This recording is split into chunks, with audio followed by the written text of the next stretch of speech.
ಈ ವರ್ಷದ ದಸರಾ ಮಹೋತ್ಸವವನ್ನು ಈ ದಿನ ಅಂತಾರಾಷ್ಟ್ರೀಯ ಬೂಕರ್ ಪ್ರಶಸ್ತಿ ವಿಜೇತರಾದಂತ ಶ್ರೀಮತಿ ಬಾನು ಮುಸ್ತಾಕ್ ಅವರು ಉದ್ಘಾಟನೆ ಮಾಡಿದ್ದಾರೆ.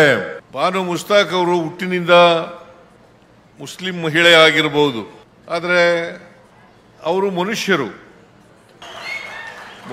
ಮನುಷ್ಯರನ್ನ ಪ್ರೀತಿಸಬೇಕೆ ಹೊರತು ಧರ್ಮದ ಆಧಾರದ ಮೇಲೆ, ಜಾತಿ ಆಧಾರದ ಮೇಲೆ ದ್ವೇಷಿಸಬಾರದು. ಈ ನಾಡಿನ ಯಾವುದೇ ಧರ್ಮ, ಯಾವುದೇ ಜಾತಿ, ಯಾವುದೇ ವರ್ಗಕ್ಕೆ ಸೇರಿರ್ತಕ್ಕಂಥವರು ಕೂಡ ಇಂಥ ಪ್ರಮುಖವಾದಂತ ನಾಡ ಹಬ್ಬಗಳ ಉದ್ಘಾಟನೆಯನ್ನ ಮಾಡ್ತಕ್ಕಂಥದನ್ನ ಸ್ವಾಗತ ಮಾಡಬೇಕು.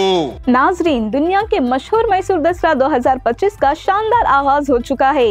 इस साल का इफ्तिताह बुकर इनाम याफ्ता मुसन्निफा बानु मुश्ताक ने किया, जिन्होंने चामुंडेश्वरी देवी को चामुंडी मंदिर में फूल चढ़ाकर त्योहार का बाज़ाब्ता आगाज किया। ये तकरीब सुबह 10:10 बजे शुभ वृश्चिक लग्ना के वक्त मुनअक़द हुई। इस मौके पर वज़ीर आला सिद्धरामैया, दीगर वज़रा और मुअज़्ज़िज़ शख्सियात भी मौजूद थे। चामुंडी मंदिर को खूबसूरत अंदाज में गन्ने और फूलों से सजाया गया, जबकि सख्त पुलिस सिक्योरिटी ने तकरीब को बिला रुकावट चलाने में मदद की। मैसूर शहर को भी दुल्हन की तरह सजाया गया है और सड़कें रोशन खमखमों से जगमगा रही हैं। अगले 10 दिनों में शहर में सकाफती प्रोग्राम, खेल, अदबी तकरीबात और लोक फनून का इनअकाद होगा। दसरा की सबसे बड़ी कशिश जम्बू सवारी यानी अंबारी जुलूस है। महल के हाथी, जिन्हें हफ्तों की तरबियत दी गई, चामुंडेश्वरी देवी की मूर्ति को शाहाना जुलूस में ले जाएंगे। अपनी जियारत के दौरान बानु मुश्ताक ने मोतिया के फूल सजाए, देवी का दर्शन किया और वज़ीर आला सिद्धरामैया के साथ खड़े होकर मंगल आरती उसूल की। मंदिर हुकाम ने इन्हें नीली साड़ी भी पेश की, जो एक जज्बाती लम्हा था और बानु मुश्ताक की आंखों में आंसू आ गए। नाजरीन, मैसूर दसरा 2025 अब शुरू हो चुका है और ये 10 दिन तक रंगारंग तकरीबात और कर्नाटक की सकाफती शान पेश करेगा। ಆತ್ಮೀಯ ಬಂಧುಗಳೇ,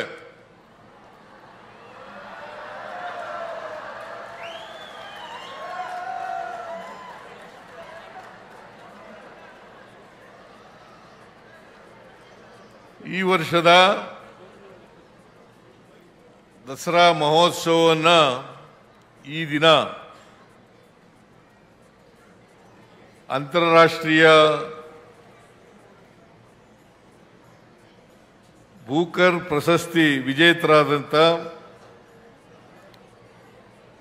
ಶ್ರೀಮತಿ ಬಾನು ಮುಸ್ತಾಕ್ ಅವರು ಉದ್ಘಾಟನೆ ಮಾಡಿದ್ದಾರೆ.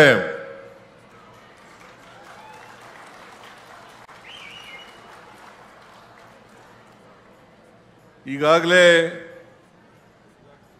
ಮಾದೇವಪ್ಪನವರು, GT ದೇವೇಗೌಡರು ಬಾನು ಮುಸ್ತಾಕ್ ಅವರನ್ನ ಈ ಬಾರಿ ದಸರಾ ಉದ್ಘಾಟನೆ ಮಾಡಬೇಕಾದ್ರೆ ಅದರ ಹಿಂದಿನ ಕಾರಣಗಳೇನು ಅಂತಕ್ಕನ್ನೋದ್ರ ಬಗ್ಗೆ ಪ್ರಸ್ತಾಪ ಮಾಡಿದ್ದಾರೆ. ಬಾನು ಮುಸ್ತಾಕ್ ಅವರು ಹುಟ್ಟಿನಿಂದ ಮುಸ್ಲಿಂ ಮಹಿಳೆ ಆಗಿರಬಹುದು, ಆದರೆ ಅವರು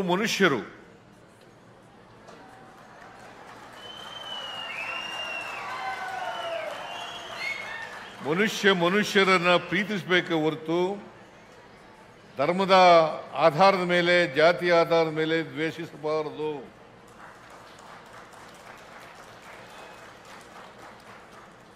ನಾವೆಲ್ಲ ಮನುಷ್ಯರು.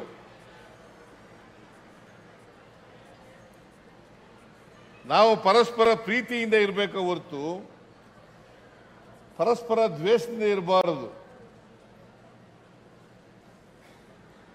ಅದು ಮನುಷ್ಯತ್ವದ ಲಕ್ಷಣ ಅಲ್ಲ. ನಾವು ಮನುಷ್ಯತ್ವ ಒಪ್ಕೊಳ್ಳೋದಾದ್ರೆ ಈ ನಾಡಿನ ಯಾವುದೇ ಧರ್ಮ, ಯಾವುದೇ ಜಾತಿ, ಯಾವುದೇ ವರ್ಗಕ್ಕೆ ಸೇರಿರ್ತಕ್ಕಂಥವರು ಕೂಡ ಇಂಥ ಪ್ರಮುಖವಾದಂತ ನಾಡ ಹಬ್ಬಗಳ ಉದ್ಘಾಟನೆಯನ್ನ ಮಾಡ್ತಕ್ಕಂಥದನ್ನ ಸ್ವಾಗತ ಮಾಡಬೇಕು. ಈ ನಾಡಿನ ಬಹುಸಂಖ್ಯಾತ ಜನ ಶ್ರೀಮತಿ ಬಾನು ಮುಸ್ತಾಕ್ ಅವರು ಉದ್ಘಾಟನೆ ಮಾಡ್ತಕ್ಕಂಥದನ್ನ ಒಪ್ಪಿಕೊಂಡಿದ್ದಾರೆ.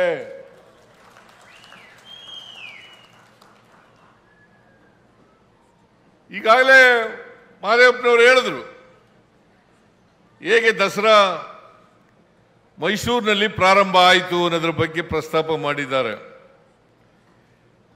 ವಿಜಯನಗರದ ಅರಸರು ಇದನ್ನ ದಸರಾ ಮಹೋತ್ಸವವನ್ನು ಆಚರಣೆ ಮಾಡ್ತಾ ಇದ್ರು. ವಿಜಯನಗರ ಪತನ ಆದ ಮೇಲೆ ಮೈಸೂರಿನ ಅರಸರು, ಮೈಸೂರಿನ ರಾಜರುಗಳು ಇದನ್ನ ದಸರಾ ಮಹೋತ್ಸವವನ್ನು ಆಚರಣೆ ಮಾಡಲಿಕ್ಕೆ ಪ್ರಾರಂಭ ಮಾಡಿದ್ರು. ಅಂದು 1610 ಅಂದಿನ ರಾಜರಾಗಿದ್ದಂಥ ರಾಜ ಒಡೆಯರ್ ಅವರು ಶ್ರೀರಂಗಪಟ್ಟಣದಲ್ಲಿ ಪ್ರಾರಂಭ ಮಾಡಿದ್ರು. ಅದಾದ್ಮೇಲೆ ಯಾರು ಮಾಡಿದ್ರು ಅನ್ನೋದ್ರ ಬಗ್ಗೆ ಎಲ್ಲ ಪ್ರಸ್ತಾಪ ಮಾಡಿದ್ದಾರೆ. ಶ್ರೀರಂಗಪಟ್ಟಣದಲ್ಲಿ ಹೈದರಾಲಿ, ಟಿಪ್ಪು ಅವರೆಲ್ಲರೂ ಕೂಡ ದಸರಾ ಮಹೋತ್ಸವವನ್ನು ಆಚರಣೆ ಮಾಡ್ತಾ ಇದ್ರು. ಇದರ ಇತಿಹಾಸ ಗೊತ್ತಿರಬೇಕು. ಬಾಬಾ ಸಾಹೇಬ್ ಅಂಬೇಡ್ಕರ್ ಅವರು ಹೇಳ್ತಾ ಇದ್ರು, ಯಾರಿಗೆ ಇತಿಹಾಸ ಗೊತ್ತಿರಲ್ಲ ಅವ್ರು ಯಾರು ಕೂಡ ಭವಿಷ್ಯವನ್ನು ನಿರ್ಮಾಣ ಮಾಡಲಿಕ್ಕೆ ಸಾಧ್ಯ ಇಲ್ಲ. ಪ್ರತಿಯೊಬ್ಬರು ಕೂಡ ಇತಿಹಾಸ ತಿಳ್ಕೋಬೇಕು. ಅದಕ್ಕೋಸ್ಕರನೇ ಸಂವಿಧಾನ ತಿಳ್ಕೊಳ್ಳಿ ಅಂತಕ್ಕಂಥ ಕಾರಣದಿಂದ ನಾನು ಮತ್ತು ಎಸ್.ಸಿ. ಮಹದೇವಪ್ಪ ಮಾತಾಡ್ಕೊಂಡು ಶಾಲಾ ಕಾಲೇಜುಗಳಲ್ಲೂ ಕೂಡ ಸಂವಿಧಾನದ ಪೀಠಿಕೆಯನ್ನ ಓದಬೇಕು. ಈಗ ನಿಮ್ಮ ಹಕ್ಕುಗಳು ಗೊತ್ತಾಗಬೇಕಲ್ಲ, ಹಕ್ಕುಗಳು ಗೊತ್ತಿದ್ರೆ ತಾನೇ ಅವನ್ನ ರಕ್ಷಣೆ ಮಾಡ್ಕೊಳ್ಳಿಕ್ಕೆ ಸಾಧ್ಯ ಆಗ್ತಕ್ಕಂಥದ್ದು. ನಿಮ್ಮ ಹಕ್ಕುಗಳು ಗೊತ್ತಾಗಬೇಕು, ನಿಮ್ಮ ಜವಾಬ್ದಾರಿಗಳು ಕೂಡ ಗೊತ್ತಾಗಬೇಕು. ಹಕ್ಕುಗಳು ಜವಾಬ್ದಾರಿಗಳು ಜೊತೆನಲ್ಲೇ ಹೋಗೋದು ಯಾವಾಗಲೂ ಕೂಡ. ಬರೀ ಹಕ್ಕುಗಳಿರಲ್ಲ, ಜವಾಬ್ದಾರಿಗಳು ಕೂಡ ಇರ್ತವೆ. ಆದ್ರಿಂದ ನಾವು ಮುಂದಿನ ಪೀಳಿಗೆ ಸರಿಯಾದ ರೀತಿಯಲ್ಲಿ ಅರ್ಥ ಮಾಡ್ಕೋಬೇಕಾದ್ರೆ, ವ್ಯವಸ್ಥೆಯನ್ನು ಅರ್ಥ ಮಾಡ್ಕೋಬೇಕಾದ್ರೆ, ಸಮಾಜವನ್ನು ಅರ್ಥ ಮಾಡ್ಕೋಬೇಕಾದ್ರೆ ನಾವು ಅವರನ್ನು ದಾರಿ ತಪ್ಪಿಸ್ತಕ್ಕಂಥ ಕೆಲಸವನ್ನು ಮಾಡಬಾರದು. ಇತಿಹಾಸವನ್ನು ತಿರುಚಿ ಸ್ವಾರ್ಥಕ್ಕೋಸ್ಕರ, ರಾಜಕೀಯಕ್ಕೋಸ್ಕರ ಮಾಡ್ತಕ್ಕಂಥದ್ದಿದೆಯಲ್ಲ, ಅದು ಅಕ್ಷಮ್ಯ ಅಪರಾಧ ಅಂತಕ್ಕಂಥ ಮಾತುಗಳನ್ನು ಹೇಳಲಿಕ್ಕೆ ಬಯಸ್ತಾ ಇದ್ದೇನೆ. ಯಾರೇ ಆಗಲಿ ರಾಜಕೀಯಕ್ಕೋಸ್ಕರ ಬಳಸಬಾರದು. ರಾಜಕೀಯ ಮಾಡೋದಾದ್ರೆ ಖುಲ್ಲಾ ಇದೆ ಸಮಾಜದಲ್ಲಿ, ಮಾಡೋಣ. ಚುನಾವಣಾ ಸಂದರ್ಭದಲ್ಲಿ ಮಾಡೋಣ, ರಾಜಕೀಯ ಮಾಡೋಣ. ಏಯ್ ಸುಮ್ಮನೆ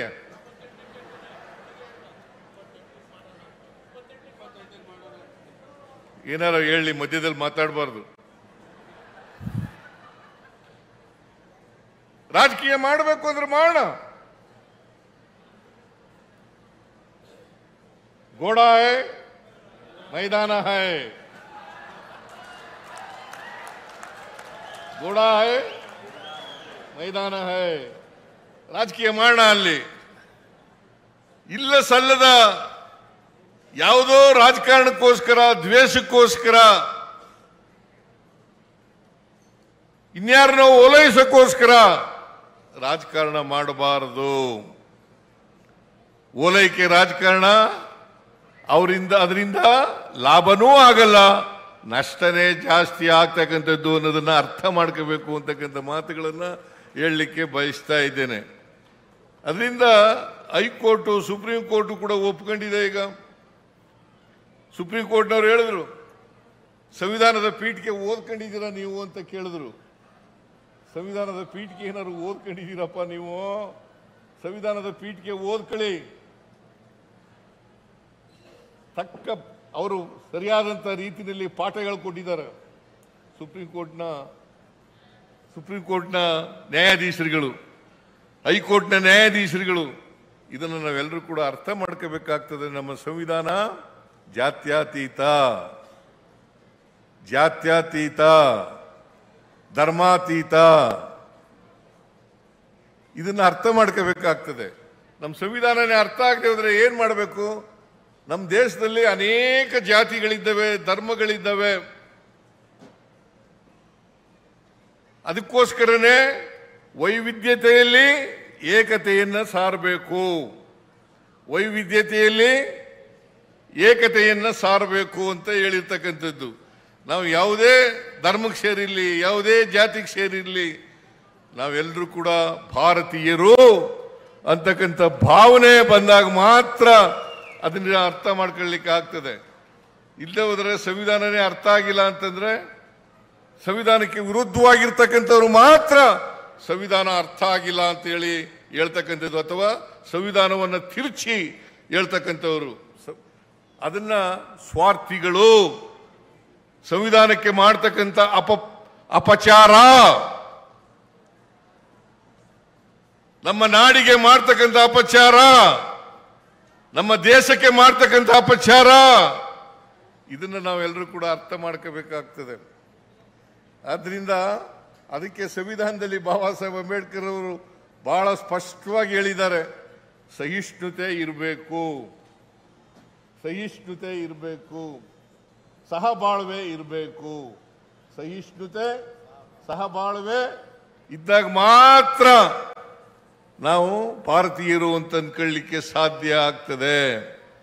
ಇಲ್ಲದೆ ಹೋದರೆ ನಾವು ಯಾವುದೇ ಸಂವಿಧಾನಕ್ಕೆ, ಯಾವುದೇ ಧರ್ಮಕ್ಕೆ, ಯಾವುದೇ ಜಾತಿಗೆ ಅಗ್ರಸ್ಥಾನವನ್ನು ಕೊಡಲಿಕ್ಕೆ ಹೋಗಿಲ್ಲ, ಸಾರ್ವಭೌಮತ್ವವನ್ನು ಕೊಡಲಿಕ್ಕೆ ಹೋಗಿಲ್ಲ. ಎಲ್ಲವೂ ಕೂಡ ಸಮಾನ, ಎಲ್ಲರಿಗೂ ಸಮಾನ ಅವಕಾಶ. ಇದು ಒತ್ತಿ ಒತ್ತಿ ನಮ್ಮ ಸಂವಿಧಾನ ಹೇಳ್ತದೆ. ಇದನ್ನ ನಾವು ಈ ಮೂಲ ತತ್ವವನ್ನು ಅರ್ಥ ಮಾಡ್ಕೊಳ್ಳದೆ ಹೋದರೆ ನಾವು ದೇಶಕ್ಕೆ ಮಾಡ್ತಕ್ಕಂಥ ಅಪಚಾರ ಅಂತಕ್ಕಂಥದನ್ನ ತಿಳ್ಕೋಬೇಕಾಗ್ತದೆ, ಸಂವಿಧಾನಕ್ಕೆ ಮಾಡ್ತಕ್ಕಂಥ ಅಪಚಾರ ಅಂತಕ್ಕಂಥದ್ದು ತಿಳ್ಕೋಬೇಕಾಗ್ತದೆ. ಆದ್ರಿಂದ ಬಾನು ಮುಸ್ತಾಕ್ ಅವರು ಅಂತಾರಾಷ್ಟ್ರೀಯ ಬೂಕರ್ ಪ್ರಶಸ್ತಿಯನ್ನು ಪಡ್ಕೊಂಡಿರ್ತಕ್ಕಂಥವರು. ಅವರು ಈ ಸಾರಿ ದಸರಾ ಉದ್ಘಾಟನೆ ಮಾಡಿರ್ತಕ್ಕಂಥದ್ದು ಸರಿಯಾಗಿದೆ. ಕನ್ನಡ ನಾಡಿಗೆ ಗೌರವವನ್ನು ತರ್ತಕ್ಕಂಥ ಕೆಲಸ ಆಗಿದೆ ಅಂತಕ್ಕಂಥ ಮಾತುಗಳನ್ನು ಹೇಳಲಿಕ್ಕೆ ಬಯಸ್ತಾ ಇದ್ದೇನೆ. ಹಾಗಾಗಿ ನಾನು ಬಾನು ಮುಸ್ತಾಕ್ ಅವರಿಗೆ ಕವಿಯತ್ರಿ, ಸಾಹಿತಿ, ಹೋರಾಟಗಾರ್ತಿ, ಬೂಕರ್ ಪ್ರಶಸ್ತಿ ವಿಜೇತೆ ಶ್ರೀಮತಿ ಬಾನು ಮುಸ್ತಾಕ್ ಅವರಿಗೆ ಸರ್ಕಾರದ ವತಿಯಿಂದ, ನನ್ನ ವತಿಯಿಂದ, ಇಡೀ ಮೈಸೂರು ಜಿಲ್ಲೆಯ ನಾಡಿನ ವತಿಯಿಂದ ನಿಮಗೆ ಅಭಿನಂದನೆಗಳನ್ನು ಸಲ್ಲಿಸಲಿಕ್ಕೆ ಬಯಸ್ತಾ ಇದ್ದೇನೆ.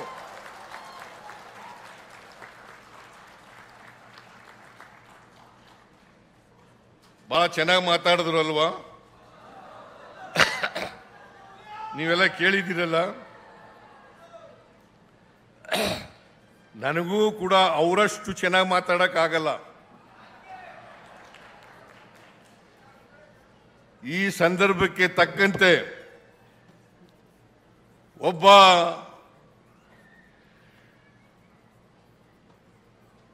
ಕವಿಯತ್ರಿಯಾಗಿ, ಸಾಹಿತಿಯಾಗಿ, ಉದ್ಘಾಟಕರಾಗಿ ಬಹಳ ಅರ್ಥಗರ್ಭಿತವಾಗಿ ಮಾತಾಡಿದ್ದಾರೆ.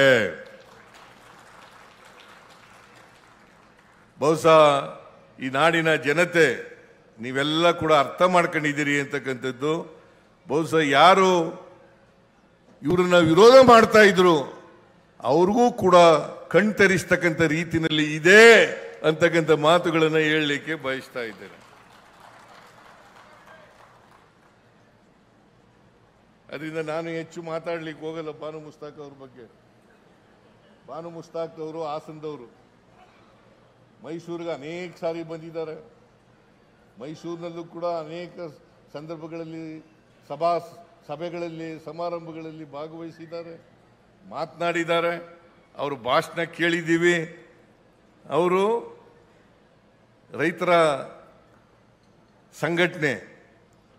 ರೈತ ಸಂಘಟನೆಯಲ್ಲಿ ಭಾಗವಹಿಸಿದ್ರು, ದಲಿತ ಸಂಘಟನೆಗಳಲ್ಲಿ ಭಾಗವಹಿಸಿದ್ರು. ಅವರು ಹೋರಾಟದಲ್ಲಿ ಮುಂಚೂಣಿಗಳಲ್ಲಿದ್ದರು. ಬರೀ ಹಾಸನ ಒಂದೇ ಅಲ್ಲ, ಈ ರಾಜ್ಯದ ತುಂಬೆಲ್ಲ ಅವರು ಹೋರಾಟಗಳಲ್ಲಿ ಭಾಗವಹಿಸಿದ್ರು ಅಂತಕ್ಕಂಥದ್ದನ್ನು ನಾವು ಅರ್ಥ ಮಾಡ್ಕೋಬೇಕಾಗ್ತದೆ. ಅವರು ಭಾಳ ಜನಪ್ರಿಯ ಸಾಹಿತಿ, ಹೋರಾಟಗಾರ್ತಿ, ಅದಕ್ಕಿಂತ ಬಹಳ ಮುಖ್ಯವಾಗಿ ಕನ್ನಡದ ಸಾಹಿತಿ. ಒಬ್ಬ ಮುಸ್ಲಿಂ ಮಹಿಳೆಯಾದರೂ ಕೂಡ ಕನ್ನಡದ ಸಾಹಿತಿ, ಕನ್ನಡದ ಲೇಖಕಿ, ಕನ್ನಡದ ಹೋರಾಟಗಳಲ್ಲಿ ಭಾಗವಹಿಸಿರ್ತಕ್ಕಂಥದ್ದು. ಅದರಿಂದ ನಾವು ಇದನ್ನು ಅರ್ಥ ಮಾಡ್ಕೋಬೇಕಾಗ್ತದೆ. ಒಬ್ಬ ಮುಸ್ಲಿಂ ಮಹಿಳೆ ಕನ್ನಡದ ಲೇಖಕಿಯಾಗಿ ಕರ್ನಾಟಕಕ್ಕೆ ಗೌರವ ತಂದುಕೊಟ್ಟಿದ್ದಾರಲ್ಲ, ಅವರ ಪುಸ್ತಕ ಇದೆಯಲ್ಲ, ಎಂಥದ್ದು, ಹೃದಯ ದೀಪಾ ಬಾಸ್ತಿಯವರು ಇಂಗ್ಲೀಷ್ಗೆ ತರ್ಜುಮೆ ಮಾಡಿದ್ದಾರೆ. ದೀಪಾ ಬಾಸ್ತಿಯವರು ಕೊಡಗಿನವರು. ಅವ್ರಿಗೆ ಬಾಸ್ತಿಯವರಿಗೆ ಮತ್ತೆ ಬಾನು ಮುಸ್ತಾಕ್ ಅವರಿಗೆ ಇಬ್ಬರಿಗೂ ಕರೆದು ಸರ್ಕಾರದ ವತಿಯಿಂದ ಗೌರವ ಸಲ್ಲಿಸ್ತಕ್ಕಂಥ ಕೆಲಸವನ್ನ ಮಾಡಿದ್ದೇವೆ.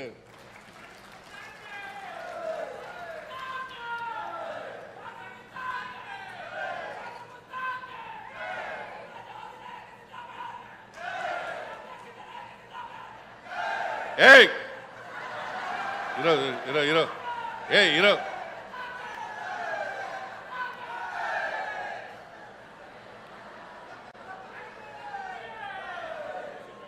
ಈ ಸಾರಿ ದಸರಾ ಮಹೋತ್ಸವ 9 ದಿನ 10 ದಿನ ಅಲ್ಲ, 11 ದಿನಗಳು ನಡೀತವೆ.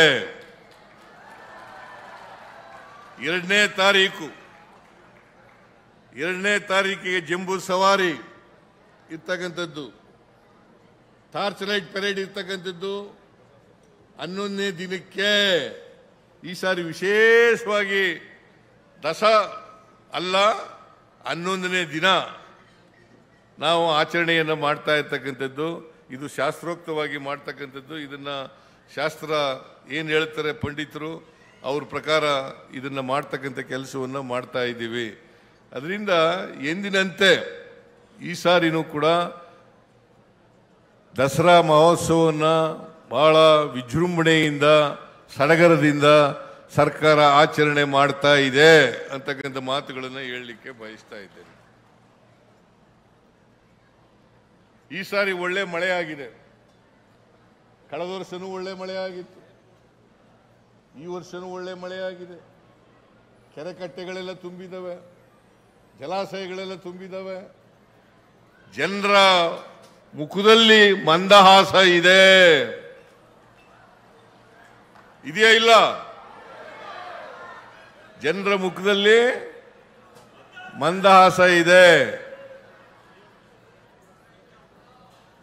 ಈ ಸಾರಿ ವಿಶೇಷ ಏನಪ್ಪಾ ಅಂದ್ರೆ, ಮಹಾತ್ಮ ಗಾಂಧೀಜಿಯವರು ಅಧಿವೇಶನ ಮಾಡಿ, ಕಾಂಗ್ರೆಸ್ ಅಧಿವೇಶನ ಮಾಡಿ 100 ವರ್ಷ ಬೆಳಗಾಂನಲ್ಲಿ ಕೂತ್ಕೊಳ್ರಿ, ಯಾರಲ್ಲ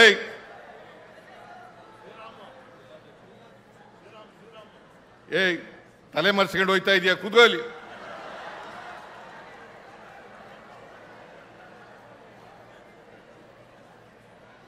ಮಹಾತ್ಮ ಗಾಂಧೀಜಿಯವರು ಬೆಳಗಾಂನಲ್ಲಿ ಕಾಂಗ್ರೆಸ್ನ ಮೊದಲೇ ಅಧಿವೇಶನ ಆಗಿ 100 ವರ್ಷ ಆಗಿದೆ. ಅದಕ್ಕೋಸ್ಕರವಾಗಿ ಈ ಸಾರಿ ವಿಶೇಷ ಜಂಬೂ ಸವಾರಿನಲ್ಲಿ ವಿಶೇಷವಾದ ಮೆರುಗನ್ನ ಕೊಡ್ತಕ್ಕಂಥ ಕೆಲಸವನ್ನ ಮಾಡ್ತೇವೆ ಅಂತಕ್ಕಂಥ ಮಾತುಗಳನ್ನು ಕೂಡ ಹೇಳಲಿಕ್ಕೆ ಬಯಸ್ತಾ ಇದ್ದೇನೆ. ಅದರ ಜೊತೆಗೆ ನಾವು 5 ಗ್ಯಾರಂಟಿ ಯೋಜನೆಗಳನ್ನು ಮಾಡಿದ್ದೀವಿ. ಈ 5 ಗ್ಯಾರಂಟಿ ಯೋಜನೆಗಳನ್ನು ಯಾಕೆ ಮಾಡಿದ್ದೀವಿ ಅಂತಂದ್ರೆ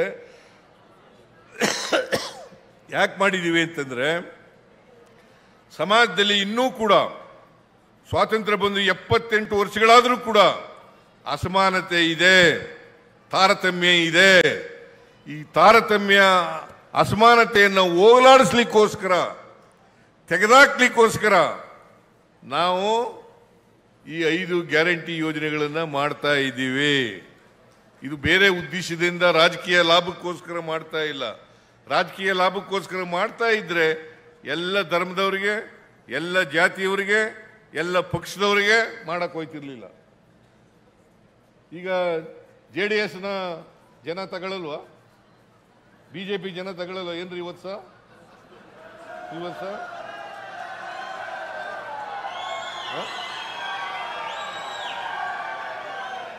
ಬಡವರು ಎಲ್ಲರಲ್ಲೂ ಇದ್ದಾರೆ, ಎಲ್ಲ ಧರ್ಮದಲ್ಲೂ ಇದ್ದಾರೆ, ಎಲ್ಲ ಜಾತಿಲೂ ಇದ್ದಾರೆ, ಎಲ್ಲ ಪಕ್ಷದಲ್ಲೂ ಇದ್ದಾರೆ. ಬಡವರಿಗೆ ಶಕ್ತಿ ಕೊಡಬೇಕು ಅಂತಕ್ಕಂಥ ಕಾರಣಕ್ಕೋಸ್ಕರ ಆರ್ಥಿಕವಾಗಿ ಸಾಮಾಜಿಕವಾಗಿ ಶಕ್ತಿಯನ್ನು ತುಂಬಬೇಕು. ಆ ಮೂಲಕ ಈ ಸಮಾಜದಲ್ಲಿರ್ತಕ್ಕಂಥ ಜಾತಿ ವ್ಯವಸ್ಥೆಯನ್ನು ತೆಗೆದುಹಾಕಬೇಕು. ಎಲ್ಲಿವರೆಗೆ ಜಾತಿ ವ್ಯವಸ್ಥೆ ಇರ್ತದೆ ಅಲ್ಲಿವರೆಗೆ ಅಸಮಾನತೆ, ದೌರ್ಜನ್ಯ ಮುಂದುವರಿಯುತ್ತದೆ. ದೌರ್ಜನ್ಯ ಹೋಗ್ಬೇಕಾದ್ರೆ, ಜಾತಿ ಹೋಗ್ಬೇಕಾದ್ರೆ, ಎಲ್ಲರೂ ಮುಖ್ಯವಾಹಿನಿಗೆ ಬರಬೇಕಾದ್ರೆ ಸಮಾನತೆ ಬಂದಾಗ ಮಾತ್ರ ಸಮಾಜವನ್ನು ನಿರ್ಮಾಣ ಮಾಡಲಿಕ್ಕೆ ಸಾಧ್ಯ ಆಗ್ತದೆ. ಇಲ್ಲಿವರೆಗೆ ಸಾಧ್ಯ ಆಗಲ್ಲ. ಅದನ್ನೇ ಬುದ್ಧ ಹೇಳಿರೋದು, ಅದನ್ನೇ ಬಸವಣ್ಣ ಹೇಳಿರೋದು, ಅದನ್ನೇ ಗಾಂಧೀಜಿ ಹೇಳಿರೋದು, ಅದನ್ನೇ ಅಂಬೇಡ್ಕರ್ ಅವರು ಹೇಳಿರ್ತಕ್ಕಂಥದ್ದು ಅಲ್ವಾ? ಅದನ್ನೇ ಎಲ್ಲ ಹೇಳಿರೋದು.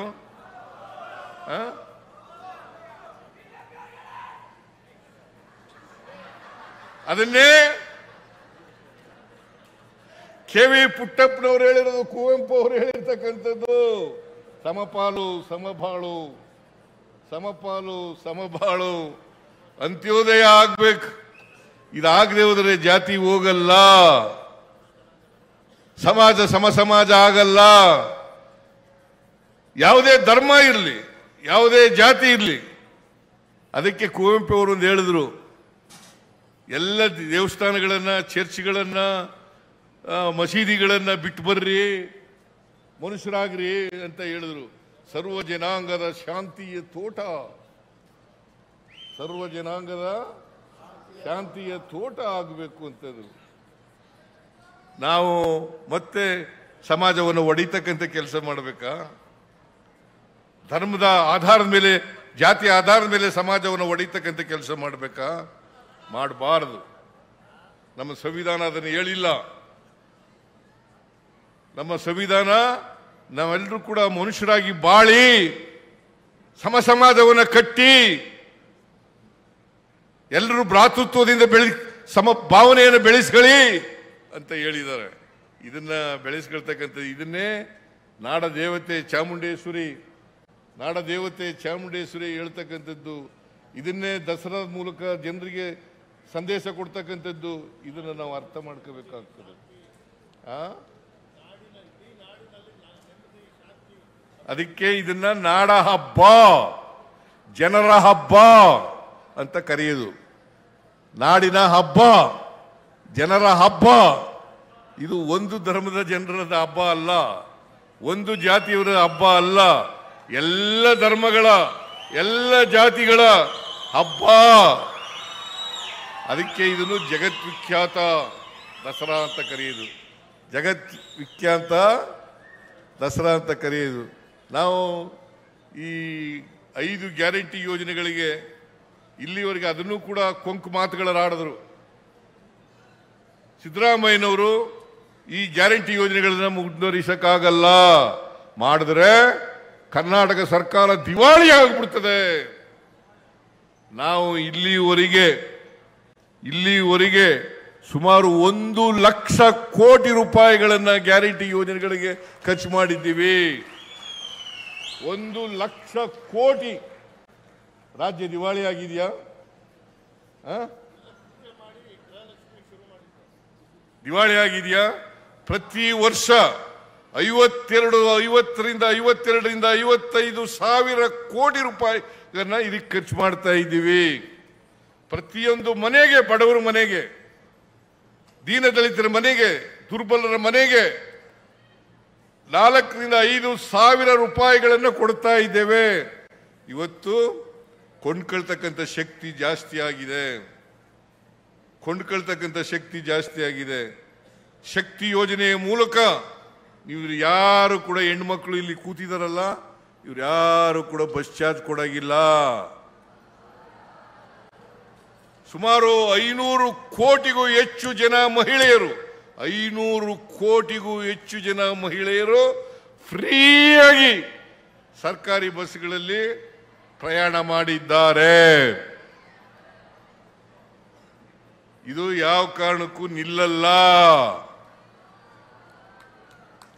ಯಾರು ವಿರೋಧ ಮಾಡಿದ್ರು ಅವರೇ ಈಗ ಕಾಪಿ ಮಾಡಕ್ ಶುರು ಮಾಡಿಬಿಟ್ಟಿದ್ದಾರೆ. ಯಾರು ವಿರೋಧ ಮಾಡಿದ್ರು ಅವರೇ ಕಾಪಿ ಮಾಡಕ್ ಶುರು ಮಾಡಿದ್ರು.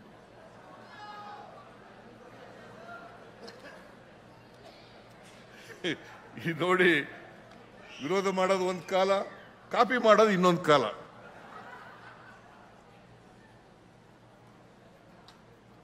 ಈಗ ಏನಾಗಿದೆ ಅಂತಂದ್ರೆ, ಕರ್ನಾಟಕ ಈ ಗ್ಯಾರಂಟಿ ಯೋಜನೆಗಳನ್ನು ಮಾಡಿದ ಮೇಲೆ ಕರ್ನಾಟಕ ತಲಾ ಆದಾಯದಲ್ಲಿ 2013-14ರಲ್ಲಿ 1,01,000 ರೂಪಾಯಿ ಇತ್ತು ತಲಾ ಆದಾಯ. 1,01,000 ರೂಪಾಯಿ ಇತ್ತು. ಇವತ್ತು 2,04,000 ರೂಪಾಯಿ ಆಗಿದೆ ತಲಾ ಆದಾಯ.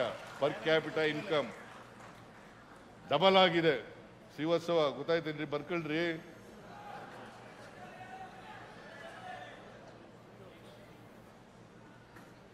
Karnataka number 1 in the country. ತಲಾ ಆದಾಯದಲ್ಲಿ ನಂಬರ್ 1. ಇದರಿಂದ ಮಹಿಳೆಯರ ಉದ್ಯೋಗದ ಸಂಖ್ಯೆ ಜಾಸ್ತಿ ಆಗ್ತಾ ಇದೆ, ಪರ್ಸೆಂಟೇಜ್ ಜಾಸ್ತಿ ಆಗ್ತಾ ಇದೆ. ಬೆಂಗಳೂರಿನಲ್ಲಿ 23% ಬೆಳವಣಿಗೆ, ಹುಬ್ಳಿ ಧಾರವಾಡದಲ್ಲಿ 21% ಬೆಳವಣಿಗೆ. ಇದರಿಂದ ಉಪಯೋಗ ಆಗಿದೆ, ಲಾಭ ಆಗಿರೋದು ಯಾರಿಗೆ? ಬಡವರಿಗೆ. ಈ ರಾಜ್ಯದ ಬಡವರಿಗೆ, ಎಲ್ಲ ಜಾತಿ ಎಲ್ಲ ಧರ್ಮದ ಜನರಿಗೆ. ಅದರಿಂದ ಕರ್ನಾಟಕ ಸರ್ಕಾರ ಜಾತ್ಯತೀತ ತತ್ವದಲ್ಲಿ ನಂಬಿಕೆ ಇಟ್ಕೊಂಡಿದೆ.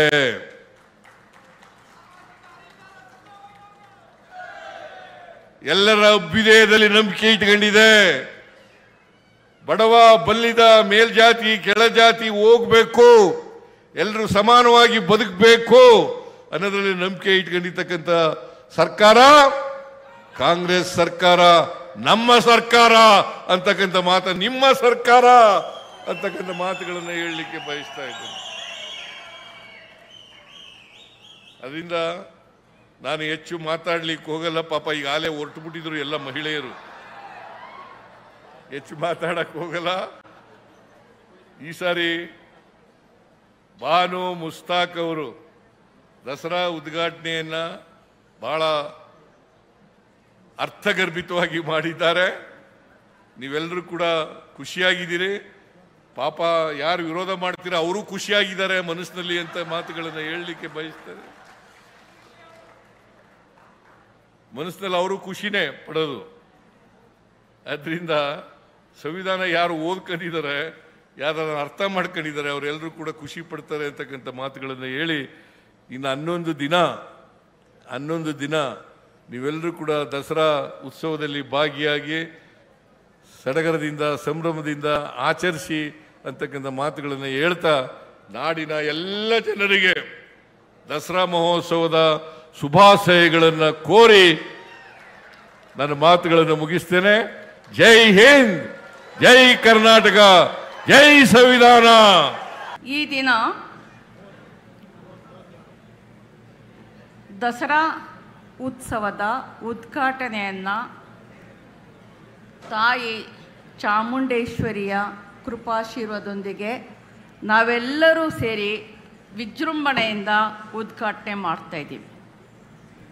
ನಾನು ಈಗಾಗಲೇ ಒಂದು ಸಂದರ್ಶನದಲ್ಲಿ ಹೇಳಿದ್ದೆ, ನನ್ನ ಗೆಳತಿ ಒಬ್ಬರು ನನ್ನ ಬುಕ್ಕರ್ ಸಂದರ್ಭದಲ್ಲಿ ಚಾಮುಂಡೇಶ್ವರಿ ದೇವಸ್ಥಾನಕ್ಕೆ ನನ್ನನ್ನು ಕರ್ಕೊಂಡು ಬರ್ತೀನಿ ಅಂತ ಹರಕೆ ಹೊತ್ತಿದ್ರು.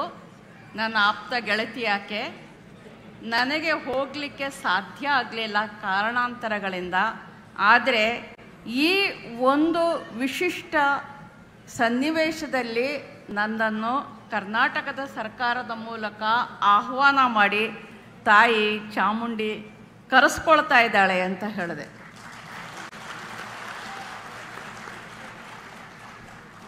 ಈ ವಿಷಯದಲ್ಲಿ ಬೇಕಾದಷ್ಟು ಏರುಪೇರುಗಳು, ಬೇಕಾದಷ್ಟು ಎಲ್ಲ ರೀತಿಯ ಒಂದು ಚಾರಿತ್ರಿಕ ಸನ್ನಿವೇಶಗಳು ಉತ್ಪನ್ನ ಆದರೂ ಕೂಡ ತಾಯಿ ಚಾಮುಂಡಿ ನನ್ನನ್ನು ಕರ್ಸ್ಕೊಂಡಿದ್ದಾಳೆ. ನಾನು ಈಗ ತಾನೇ ಆಕೆಯ ಸನ್ನಿಧಿಯಿಂದ ನಿಮ್ಮೆಲ್ಲರ ಎದುರಿಗೆ ಬಂದು ನಿಂತಿದ್ದೀನಿ. ಸ್ನೇಹಿತರೆ, ಮೈಸೂರು ದಸರಾದ ಈ ಅತಿ ಮಹತ್ವದ ಪವಿತ್ರ ಕ್ಷಣದಲ್ಲಿ ಚಾಮುಂಡಿ ತಾಯಿಯ ಕೃಪೆಯ ನೆರಳಿನಲ್ಲಿ ಈ ವೇದಿಕೆಯಿಂದ ನಿಮ್ಮೆದುರು ನಿಲ್ಲುವ ಅವಕಾಶ ನನಗೆ ದೊರೆತಿರ್ತಕ್ಕಂಥದ್ದು ನನ್ನ ಜೀವನದ ಅತ್ಯಂತ ಗೌರವದ ಗಳಿಗೆ. ದಸರಾ ಅಂದರೆ ಇದು ಕೇವಲ ಹಬ್ಬ ಮಾತ್ರವಲ್ಲ, ಇದು ಈ ನಾಡಿನ ಒಂದು ನಾಡಿ ಮಿಡಿತ, ಸಂಸ್ಕೃತಿಯ ಉತ್ಸವ, ಎಲ್ಲರನ್ನೂ ಒಳಗೊಳ್ಳುವ ಗಳಿಗೆ ಮತ್ತು ಸಮನ್ವಯದ ಮೇಳ.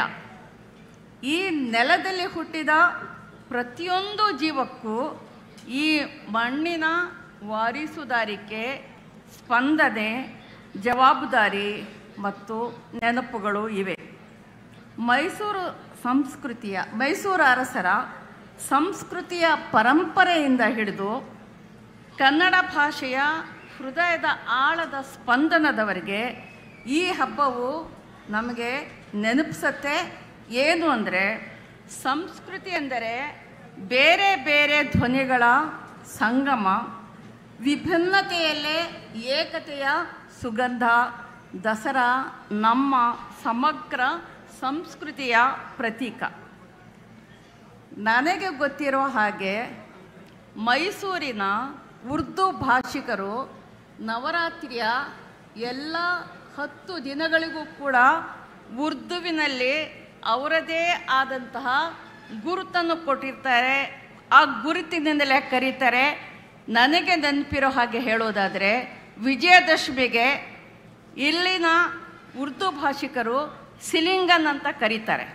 ಅದು ಅವರ ಸಾಹಿತ್ಯ, ಸಂಸ್ಕೃತಿ, ಬದುಕಿನಲ್ಲಿ ಒಂದು ಭಾಗ ಆಗಿದೆ. ಯಾರೂ ಭಿನ್ನರಲ್ಲ, ಯಾರೂ ಪರಕೀಯರಲ್ಲ, ಎಲ್ಲರೂ ಕೂಡ ಒಳಗೊಂಡು ಆಚರಿಸ್ತಕ್ಕಂಥ ಒಂದು ಸಂಸ್ಕೃತಿಯ ಉತ್ಸವ ಇದು. ನನಗೆ ಇನ್ನೂ ಒಂದು ನೆನಪಿದೆ ಇದರ ಬಗ್ಗೆ. ನನ್ನ ಆಪ್ತ ಸಂಬಂಧಿ ಒಬ್ಬರಿದ್ದರು. ನನಗೆ ಅವರು ಮಾವ ಆಗಬೇಕು. ನನ್ನ ಮಾವ ಇಲ್ಲೇ ಹತ್ತಿರದ ಬೆಳಗೊಳದಲ್ಲಿ ವಾಸ ಆಗಿದ್ದರು. ಮತ್ತು ಅವರು ಮೈಸೂರು ಮಹಾರಾಜರ ಅಂಗರಕ್ಷಕ ಪಡೆಯ ಒಬ್ಬ ಸೈನಿಕರಾಗಿದ್ದರು. ಅವರನ್ನು ನಮ್ಮೆಲ್ಲ ಮನೆಗಳಲ್ಲಿ ಸಿಪಾಯಿ ಮೊಹಮ್ಮದ್ ಗೌಸ್ ಅಂತಲೇ ಕರೀತಾ ಇದ್ರು. ನನಗೆ ಈಗ ಹೆಮ್ಮೆ ಅನಿಸುವಂಥದ್ದು, ಮಹಾರಾಜರು ಅವರೊಬ್ಬರೇ ಅಲ್ಲ, ಆ ಥರದ ಅನೇಕ ಅಂಗರಕ್ಷಕರು ಮಹಾರಾಜರಿಗೆ ಇದ್ದರು. ನನಗೆ ಈಗ ಅನಿಸುವಂಥದ್ದು, ಮಹಾರಾಜರು ಜಯಚಾಮರಾಜೇಂದ್ರ ಒಡೆಯರ್ರವರು ಮುಸ್ಲಿಮರನ್ನು ನಂಬಿ, ಮುಸ್ಲಿಮರ ಬಗ್ಗೆ ಅನುಮಾನ ಪಡದೆ, ತಮ್ಮ ಅಂಗರಕ್ಷಕ ಪಡೆಯ ಸದಸ್ಯರನ್ನಾಗಿ ಮಾಡಿಕೊಂಡು ಅವರ ಬಗ್ಗೆ ಭರವಸೆ ಇಟ್ಟಂತಹ ಪ್ರಸಂಗ ನನಗೆ ನಿಜವಾಗಿಯೂ ಬಹಳ ಹೆಮ್ಮೆ ತರುವಂಥದ್ದು, ಬಹಳ ಆಪ್ಯಾಯಮಾನವಾದದ್ದು ಅಂತ ನಾನು ನಿಮ್ಗೆ ಹೇಳಿಕೊಳ್ಳಿಕ್ಕೆ ಇಷ್ಟಪಡ್ತೀನಿ. ಸಂಸ್ಕೃತಿ ಅಂದರೆ ಹೃದಯಗಳನ್ನು ಒಟ್ಟುಗೂಡಿಸುವ ಸೇತುವೆ. ಅದು ದ್ವೇಷವನ್ನು ಬೆಳೆಸುವುದಲ್ಲ, ಪ್ರೀತಿಯನ್ನು ಹರಡುವುದೇ ಅದರ ಗುರಿ. ನನ್ನ ಧಾರ್ಮಿಕ ನಂಬಿಕೆಗಳು, ನನ್ನ ಜೀವನ ಪಾಠಗಳು ಯಾವಾಗಲೂ ಹೊಸ್ತಿಲ ಗಡಿಯಾಚೆ ದಾಟಿಲ್ಲ. ಅವು ಯಾವತ್ತೂ ಪ್ರಾಣಿಯನ್ನು, ಮನುಷ್ಯನನ್ನು ನೋಯಿಸದ ಜೀವಪರ ಮಾನವೀಯ ದರ್ಶನವನ್ನು ಬೆಳೆಸಿವೆ. ಈ ನೆಲದ ಸಂಸ್ಕೃತಿ ನನಗೆ ಕಲಿಸಿದ ಪಾಠ ಅಂದರೆ, ಎಲ್ಲರನ್ನು ಒಳಗೊಳ್ಳುವ ಮನಸ್ಸು, ಎಲ್ಲರ ಬದುಕನ್ನು ಗೌರವಿಸುವ ಹೃದಯ. ಇಂದು ಇಡೀ ಜಗತ್ತು ಯುದ್ಧದ ಹಾದಿಯಲ್ಲಿ ನಡೆಯುತ್ತಿರುವಾಗ, ಮನುಕುಲವು ದ್ವೇಷ ಮತ್ತು ರಕ್ತಪಾತದಲ್ಲಿ ಮುಳುಗುತ್ತಿರುವಾಗ, ಮೈಸೂರು ದಸರಾ ಘೋಷಣೆಯು ನಮ್ಮೆಲ್ಲರ ಕಿವಿಯಲ್ಲಿ ಪ್ರತಿಧ್ವನಿಸಲಿ. ಇದು ಶಾಂತಿಯ ಹಬ್ಬ, ಇದು ಸೌಹಾರ್ದದ ಮೇಳ, ಇದು ಸರ್ವ ಜನಾಂಗದ ಶಾಂತಿಯ ತೋಟ.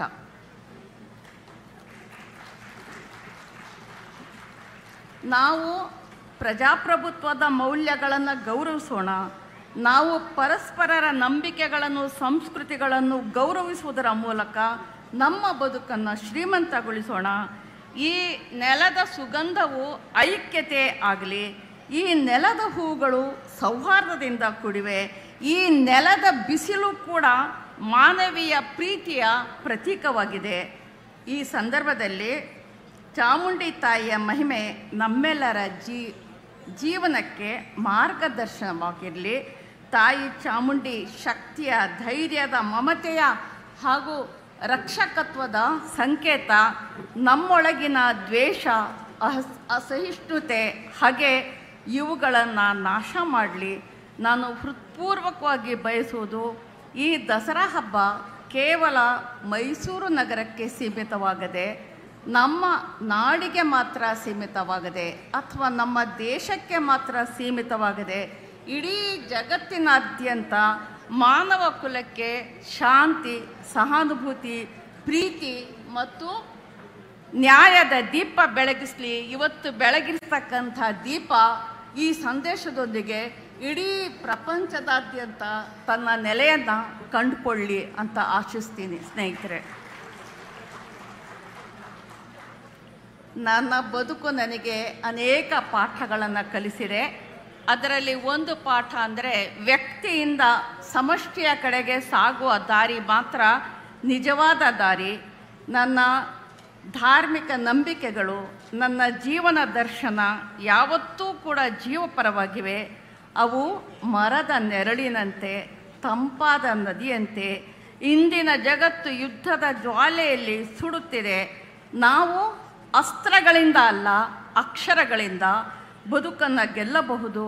ಹಗೆಗಳಿಂದ ಅಲ್ಲ, ಪ್ರೀತಿಯಿಂದ ಬದುಕನ್ನು ಅರಳಿಸಬಹುದು. ಹಾಗೆ ಈ ನೆಲದ ಪರಂಪರೆ ನಮಗೆ ಹೇಳುತ್ತೆ, ಇದು ಸರ್ವ ಜನಾಂಗದ ಶಾಂತಿಯ ತೋಟ ಅಂತ ಹೇಳಿಬಿಟ್ಟು. ಈ ತೋಟದಲ್ಲಿ ಪ್ರತಿ ಹೂವು ತನ್ನ ಬಣ್ಣದಲ್ಲೇ ಅರಳಲಿ, ತನ್ನ ಸುಗಂಧವನ್ನೇ ಬೀರಲಿ, ಪ್ರತಿ ಹಕ್ಕಿ ತನ್ನ ರಾಗದಲ್ಲೇ ಹಾಡಲಿ. ಆದರೆ ಒಟ್ಟಿಗೆ ಸೇರಿದಾಗ ಅದು ಒಂದು ಸೌಹಾರ್ದದ ಸಿಂಫನಿ ಆಗಲಿ, ಮೇಳ ಆಗಲಿ, ಐಕ್ಯತೆ ಆಗಲಿ. ಪ್ರಜಾಪ್ರಭುತ್ವ ಅನ್ನೋದು ಒಂದು ವ್ಯವಸ್ಥೆ ಅಲ್ಲ, ಅದು ಒಂದು ಮೌಲ್ಯ. ಅದು ಪ್ರತಿಯೊಬ್ಬರ ಧ್ವನಿಯನ್ನು ಗೌರವಿಸುವ ಮನೋಭಾವ. ಅದು ಬೇರೆಯವರ ಬದುಕಿನಲ್ಲಿ ಅರ್ಥಪೂರ್ಣವಾಗಿ ನಡೆದುಕೊಳ್ಳುವ ಜವಾಬ್ದಾರಿ. ಅದನ್ನು ಗೌರವಿಸುವುದು ನಮ್ಮೆಲ್ಲರ ಕರ್ತವ್ಯ. ನಾವು ಎಲ್ಲರೂ ಒಂದೇ ಗಗನದ ಅಡಿಯ ಪಯಣಿಗರು. ಆಕಾಶ ಯಾರನ್ನೂ ಬೇರ್ಪಡಿಸೋದಿಲ್ಲ, ಭೂಮಿ ಯಾರನ್ನೂ ಹೊರತಳ್ಳುವುದಿಲ್ಲ. ಮನುಷ್ಯ ಮಾತ್ರ ಗಡಿಗಳನ್ನು ಹಾಕ್ತಾನೆ. ಈ ಗಡಿಗಳನ್ನು ನಾವೇ ಅಳಿಸ್ಬೇಕು. ಇಂದು ಈ ಹಬ್ಬ ಮೈಸೂರಿನ ಬೀದಿಗಳಲ್ಲಿ ಮಾತ್ರವಲ್ಲ, ಇಡೀ ಜಗತ್ತಿನ ಹೃದಯಗಳನ್ನು ಬೆಳಗಲಿ ಅಂತ ಹೇಳಿಬಿಟ್ಟು ನಾನು ಆಶಿಸ್ತೀನಿ. ಚಾಮುಂಡೇಶ್ವರಿ ಅಂದರೆ ಹೆಣ್ಣಿನಲ್ಲಿರುವ ಅಪಾರ ಶಕ್ತಿ, ಅವಳ ಅಜೇಯ ಮನೋಬಲದ ಸಂಕೇತ. ಸ್ತ್ರೀತ್ವ ಅಂದರೆ ಕೇವಲ ಮೃದುತ್ವ ಅಥವಾ ತಾಯ್ತನ ಮಾತ್ರವಲ್ಲ, ಅದು ಅನ್ಯಾಯದ ವಿರುದ್ಧ ದಿಟ್ಟವಾಗಿ ನಿಂತು ಹೋರಾಡುವ ಶಕ್ತಿ ಕೂಡ ಹೌದು ಅನ್ನೋದನ್ನು ನಾವು ಆಕೆಯ ಬದುಕಿನಿಂದ, ಆಕೆಯ ಹೋರಾಟದಿಂದ ನಾವು ಕಲಿತಿದ್ದೀವಿ. ನಾವು ಇತಿಹಾಸದತ್ತ ಒಂದು ದೃಷ್ಟಿಯನ್ನು ನಾವು ಹಾಯಿಸಿದಾಗ, ನಾಲ್ವಡಿ ಕೃಷ್ಣರಾಜೇಂದ್ರ ಒಡೆಯರ್ ಅವರು ಇಂದಿಗೂ ಯಾಕೆ ಪ್ರಸ್ತುತ ಆಗ್ತಾರೆ ಅನ್ನೋದು ನಮ್ಮ ಎದುರಿಗೆ ಇರ್ತಕ್ಕಂಥ ಒಂದು ಪ್ರಶ್ನೆ. ಯಾಕೆ ಅಂದರೆ, ಅವರು ಇಡೀ ಒಡೆಯರ್ ಅರಸೊತ್ತಿಗೆಯ ವಿಶೇಷ ಮತ್ತು ಅನರ್ಘ್ಯ ರತ್ನ ಅವರಿಗೆ ಹಂಚಿಕೊಳ್ಳೋದ್ರಲ್ಲಿ ಬಹಳ ನಂಬಿಕೆ ಇತ್ತು. ಅವರು ರಾಜಕೀಯ, ಆರ್ಥಿಕ, ಸಾಮಾಜಿಕ ಮತ್ತು ಸಾಮಾಜಿಕ ನ್ಯಾಯದ ಔದಾರ್ಯದ ದೊರೆಯಾಗಿದ್ದರು. ಭೇದ ಭಾವಕ್ಕಿಂತ ವಿಶಾಲ ಮನಸ್ಸಿಗೆ ಅವರು ಗೌರವ ಕೊಡ್ತಿದ್ರು. ಅವರು ನೀಡಿದ ಸಂದೇಶ, ಸಂಪತ್ತನ್ನು ಹಂಚಿದಾಗ ಮಾತ್ರ ಅದು ಬೆಳೆಯುತ್ತೆ, ಶಕ್ತಿಯನ್ನು ಹಂಚಿಕೊಂಡಾಗ ಮಾತ್ರ ದೀರ್ಘಕಾಲ ಬದುಕುತ್ತದೆ ಅಂತ ಹೇಳ್ಬಿಟ್ಟು. ಹೀಗಾಗಿ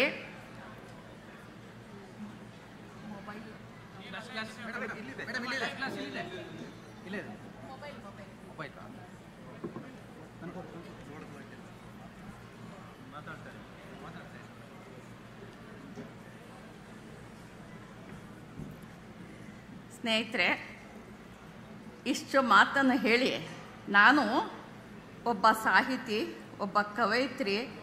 ನಾನು ಕವನದ ಮೂಲಕ ನನ್ನ ಒಂದು ಸಂದೇಶವನ್ನು ನಿಮ್ಮೆದುರಿಗೆ ಇಡದೇ ಇದ್ದರೆ ನಾನು ಸಾಹಿತ್ಯದ ಜೊತೆಯಲ್ಲಿ ನಾನು ಅಪಚಾರ ಮಾಡಿದ ಹಾಗೆ ಅಂತ ನನಗನ್ಸುತ್ತೆ. ನಾನು ನನ್ನ ಒಂದು ಕವನವನ್ನು ನಿಮ್ಮ ಎದುರಿಗೆ ಓದಲಿಕ್ಕೆ ನಿಮ್ಮ ಅನುಮತಿಯನ್ನು ಕೋರ್ತೀನಿ. ಇದು ಈಗ ಬರೆದಿದ್ದಲ್ಲ, ನಾನು ಸುಮಾರು 10 ವರ್ಷದ ಹಿಂದೆ ಬರೆದಿದ್ದು ಪ್ರಕಟ ಆಗಿದೆ. ಇದರ ಹೆಸರು ಬಾಗಿನ ಅಂತ. ಒಬ್ಬ ಮುಸ್ಲಿಂ ಹೆಣ್ಣುಮಗಳು ಬಾಗಿನವನ್ನು ಪಡ್ಕೊಂಡಾಗ ಅವಳ ಮನಸ್ಸಿನಲ್ಲಿ ಉತ್ಪನ್ನ ಆಗತಕ್ಕಂಥ ಭಾವನೆಗಳನ್ನ ನಿಮ್ಮ ಜೊತೆಗೆ ಹಂಚ್ಕೊಳ್ತಾ ಇದ್ದೀನಿ. ಮೊರ ಅಂದರೆ ಗೊತ್ತಲ್ಲ, ಕೇರತ್ತೆ. ಅದು ಇಲ್ಲಿ ಅಲ್ಲಿ ಮತ್ತು ಎಲ್ಲೆಲ್ಲೂ. ಆ ದಿನ ಸೇವಂತಿಗೆ ತಾನೇ ಆವಾಗ ಹೆಚ್ಚಿರೋದು. ಸೇವಂತಿಗೆ ಹೂವು ಚಳ್ಳನೆ ನಗು ಚಿಮುಕಿಸುತ್ತಿತ್ತು. ದಿನ ತುಂಬಿದ್ದ ಮೋಡ ಎರಡೂ ಕೈಯಲ್ಲಿ ಸೊಂಟ ಹಿಡಿದು ಬೆವರಿನಿಂದ ತೊಯ್ದು ಉಸ್ಸೆಂದಾಗ ಆಕಾಶ, ಭೂಮಿ ಮತ್ತು ಸಮಸ್ತವು ಗಲಗಲ ಅಂತ ಚಿಮ್ಮುತ್ತಿದ್ದವು. ಅಸೂಯೆಯಿಂದ ಸೂರ್ಯ ಕೆಂಪಾಗಿದ್ದ. ನನಗಿಲ್ಲದ ವಾತ್ಸ್ಯದಲ್ಲಿ ಇವಳು ಹೇಗೆ ಮಿನುಗುತ್ತಿದ್ದಾಳೆ ನೋಡಿ ಅಂತ. ಅದೇನೂ ಎಂದಿನ ದಿನವಾಗಿರಲಿಲ್ಲ. ಸಂಭ್ರಮಕ್ಕೆ ದೊಡ್ಡ ಮುಳ್ಳು ಚಿಕ್ಕ ಮುಳ್ಳು ಅಂಟಿ ಜೂಜಾಟವಾಡುತ್ತಿದ್ದವಲ್ಲ. ಅಚ್ಚ ಕೃಷಿಕ ಬಸವರಾಜಣ್ಣನ ಎಡಹೆಗಲಿನ ವಲ್ಲಿಯೊಡನೆ ಮಣ್ಣಿನ ಗುಣ ಹೀರಿದ್ದ ನಾನು ಭಾನುವಿನಿಂದ ಜಯ ಆಗಿದ್ದು ಹೀಗೆ. ಯಾವುದೇ ಗೋಡೆಗಳಿರಲಿಲ್ಲ ಬಿಡಿ, ಪ್ರೀತಿಯ ಒಳವರತೆಗಳು ಜಿನುಗುವುದು ಹೀಗೆಯೇ ನೋಡಿ. ಸಾಬರ ಮಗಳು ಸಾಬರ ಸೊಸೆಗೆ ಜೀವ ತುಂಬಿದ ಹಸಿ ಮಣ್ಣಿನ ಬಾಗಿನ ಜಯ. ನಡೆಯವ ಹಬ್ಬಕ್ಕೆ ಅರಿಶಿನದ ಎಲೆ ಕಡುಬು. ಗಂಡನ ಮನೆಯ ಕಸೂತಿ ನೆರಿಗೆಗಳ ಸದಾ ಚಿಮ್ಮುತ್ತಿದ್ದರೂ ಎದೆಯಾಳದಲ್ಲಿ ಪಿಸುಗುಟ್ಟಿದ್ದು ಆ ಎಲೆ ಹಸಿರು ವಾತ್ಸಲ್ಯವ ನೇಯ್ದ ಸಾದಾ ಸೀರೆ. ಮಡಿಲಲ್ಲಿ ತುಂಬಿಸಿ ಕವುಚಿದ ಮೊರವ ಮರಳುವ ದಾರಿಯಲ್ಲಿ ನಿಂತು ಅರಳಿ ಮರವ ಕೇಳಿದ್ದೆ, ಹೇಗೆ ಕೊಂಡೊಯ್ಯಲಿ ಇದನ್ನು ನನ್ನ ಅತ್ತೆ ಮನೆಗೆ ಅರಿಶಿನ ಕುಂಕುಮದೊಡನೆ? ಹೇಗೆ ಬಿಡಿಸಲಿ ಬಾಂಧವ್ಯದ ಎಳೆಗಳ ರಂಗೋಲಿಯನ್ನು ಸಾಬರ ಮನೆ ಬಾಗಿಲಲ್ಲಿ? ಕೊಡಲೇ ಯಾರಿಗಾದರೂ ದಾರಿ ಹೋಕರಿಗೆ, ಕೊಡಬಹುದೇ ಅದನ್ನು ಯಾರಿಗಾದರೂ? ಆ ಒಲವನ್ನು, ಆ ಬಲವನ್ನು, ಆ ಪಿತೃವಾತ್ಸಲ್ಯದ ಮಾತೃತ್ವವನ್ನು ನೆನೆಸಿಕೊಂಡಾಗ ಈಗಲೂ ಕಣ್ಣಂಚಿನಲ್ಲಿ ತೇವ. ಮೊರದ ತುಂಬ ಬದುಕಿನ ಹಸೆಯ ಬರೆದ ಬೇಸಿಗೆ ಹಕ್ಕಿಗೆ ವಿದಾಯ.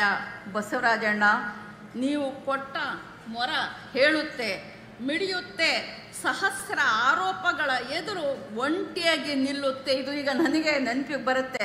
ಸಹಸ್ರ ಆರೋಪಗಳ ಎದುರಿಗೆ ಬಸವರಾಜಣ್ಣನ ಪ್ರೀತಿ ವಾತ್ಸಲ್ಯ ನನಗೆ ಜೊತೆಯಾಗಿ ಒಂಟಿಯಾಗಿ ನಿಲ್ಲುತ್ತೆ.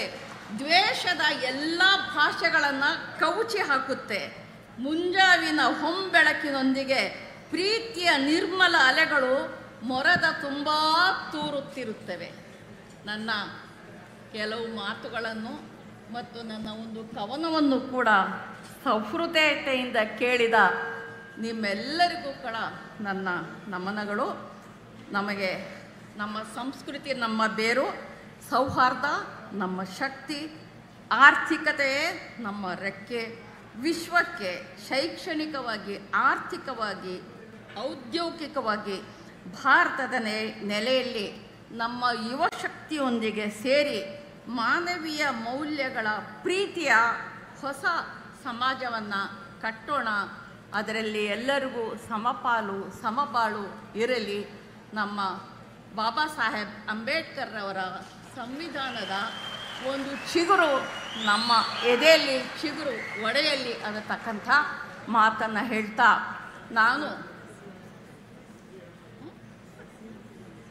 ನಾನು ಇದುವರೆಗೂ ಸುಮಾರು ಕಾರ್ಯಕ್ರಮಗಳನ್ನ ನಡೆಸಿದ್ದೀನಿ, ಆಹ್ವಾನಿತಳಾಗಿದ್ದೀನಿ. ನಾನು 100 ಸಾರಿ ದೀಪಗಳನ್ನು ಬೆಳಗಿದ್ದೀನಿ, ನಾನು 100 ಸಾರಿ ಪುಷ್ಪಾರ್ಚನೆಯನ್ನು ಕೂಡ ಮಾಡಿದ್ದೀನಿ, ಮಂಗಳಾರತಿಯನ್ನು ಕೂಡ ಸ್ವೀಕರಿಸಿದ್ದೀನಿ. ನನಗೆ ಹೊಸದಲ್ಲ ಇದು. ಆದರೆ ಇದರ ಬಗ್ಗೆ ನಾಳೆ ಬಹುಶಃ ಒಂದು ಕನ್ನಡ ಪುಸ್ತಕ ಪ್ರಾಧಿಕಾರದಿಂದ ಬುಕ್ಕರ್ ಬಾನು ಬದುಕು ಬರಹ ಅನ್ನತಕ್ಕಂಥ ಒಂದು ಪುಸ್ತಕ ಪ್ರಕಟ ಆಗ್ತಾ ಇದೆ. ಅದರಲ್ಲಿ ನನ್ನ ಆತ್ಮಕಥೆಯ ಒಂದು ಭಾಗ ಪ್ರಕಟ ಆಗಿದೆ.